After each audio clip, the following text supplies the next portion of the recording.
Le Salon international de l'agriculture, c'est d'abord le rendez-vous des professionnels.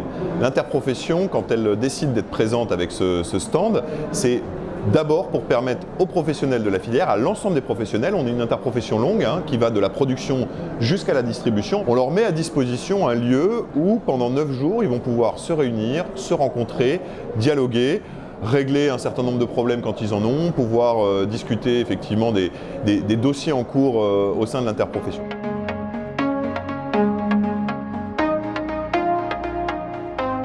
Pour l'ensemble des visiteurs qui viennent sur le salon, c'est sûr qu'ils ne voient que la partie extérieure. Mais effectivement, quand on passe les portes, on a un espace pratiquement encore plus grand qui est destiné, comme je le disais, d'abord aux professionnels pour qu'ils puissent se réunir, pour qu'ils puissent se retrouver, discuter, et qui est aussi un espace qu'on réserve à nos rencontres avec le monde institutionnel au sens large.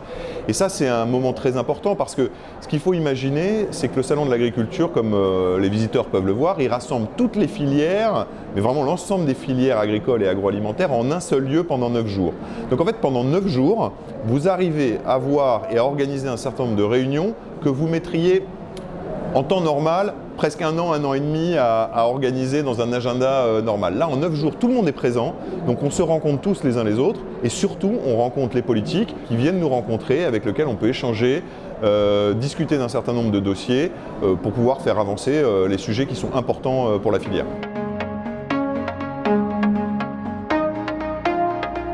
On est aussi sur un salon international de l'agriculture et on sait que c'est un salon qui draine et qui attire beaucoup de délégations étrangères, beaucoup de ministres étrangers, y compris des commissaires européens et des membres de la Commission européenne.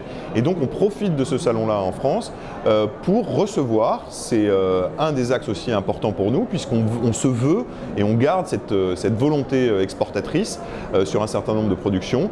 Et donc on reçoit ces délégations étrangères. On a reçu le Premier ministre de la Côte d'Ivoire, on a un certain nombre de délégations étrangères, notamment le commissaire européen qui vient, et puis on a des choses beaucoup plus concrètes et qui peuvent être beaucoup plus liées à des sujets du moment. Par exemple, on a sur la pomme la volonté d'ouvrir le marché mexicain, il y a des discussions en cours, et ben on a l'ambassadrice du Mexique qui va venir sur le salon et qui passe par le stand d'Interfel.